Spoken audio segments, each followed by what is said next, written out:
to You and Your Consciousness. Today we're going to talk about shielding. So in our last episode, you saw how to clear all that negative energy from yourself, or at least an idea of how to do that. Once you've done that, and now it's time to shield. So I recommend that after you go through that first part, you bring that light back to your solar plexus area. And this is where I like to start. So like I said, this is just for tips for you, and do with it what you want. So here we go. So when that light's all back in your solar plexus area, the next thing you want to do is start emanating that light outward to the front, all the way to the top and to the back and to the sides. And you want to emanate that light all the way out 6 feet from your person. So you have to kind of concentrate, engage what feels comfortable for you. You want to go all the way down below your feet. You want to go above your head, and you want to go 6 feet out from that solar plexus area. Now, if you are thinking about it and focusing on it, it will look like you are encased in a giant bubble of light. So I start from here, and then I start pushing it out and making it bigger. So if you imagine there to be a small little bubble around your solar plexus right now, you're going to expand that bubble all the way out. So it's going to go out this way, and out this way, until you're completely surrounded with that white light.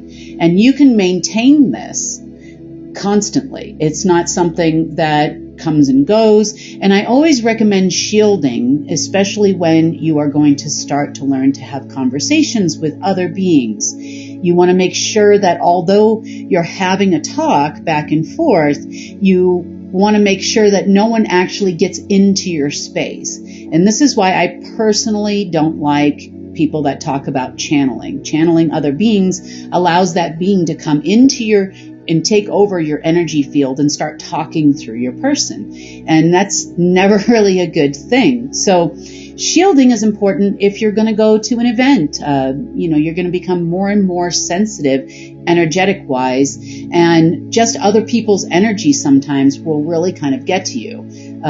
If you're at work and there's others around you and it's chaos and people are just having a bad day, this is another good thing to do. Just take a few minutes out of your day to go ahead and expand that bubble all the way out, so that you are energetically protected and you're not taking in more negative energy. That's why it's really important that we clear that out. Now, as part of shielding, if you feel that you are under like a psychic attack or a spiritual attack, it's important to understand that you have to take the first step. So kind of like episode 1.5, I guess you would say, between the shielding and there is, how do I get rid of the attack? Okay, so sometimes when I'm being attacked, I feel it like a stabbing in my head, or I feel it like pain in my solar plexus area. They always go after that area, depending on how, I would say, formidable your enemy is. The ones that are more advanced will go after your solar plexus because they know that's your energy center and it's just going to drain you. So powering up was part of episode 1. So we learned how to bring that energy into your person, and you can now disperse that energy all throughout your body as well. We've talked about that. Now, you don't have to pull that energy necessarily back to your solar plexus in order to power yourself up. So you want to push it out in all directions, and this will power you up and it will make you energized. You can get through your day. If you're having a tough day, this will help you. Now, when you're talking about a specific attack, like I said, sometimes it's that stabbing in the head, or you feel pressure on your head, or you feel pain in your solar plexus, or pain in your heart when you know it's not you, or you're sad all of a sudden and then you know it's not your sad. So how do we get rid of that and then shield? So you take that light that's in your solar plexus area and you bring it up to the area of concern. So say it's a pain in the right side of your head. You want to bring that light up, you put it right in front, like a shield, so between you and the pain, so to speak, or the attack. And then you use that light almost like you would like a light fire hose, and you just push that out. And then while you're doing that, you want to go ahead and shield up so that it can't come back at you. Now, if you want to find out who's doing this type of thing to you, then you would push it out of your energy field, but then pull the cord. I call it pulling the cord because energy has a signature. So attach yourself outside your shield to that energy signature and pull it. And you'll immediately start to see the being, the other, the demon, so to speak, or the wherever it's a person that's doing this to you. And then you can choose how not to let that happen. So once you've been attacked, you're defending yourself now at this point. So I'm not saying we should take out every person that attacks you. And some people do this unknowingly, actually. So it's important to respect someone else's space too. So when you do pull that cord and you do find out where it is coming from, you can give them a little energy push back of positive source light. Most of the time that does the trick and it makes them go away. Now that's what I call a warning. So if they don't go away at that point, the next step would be you might want to push a little harder next time.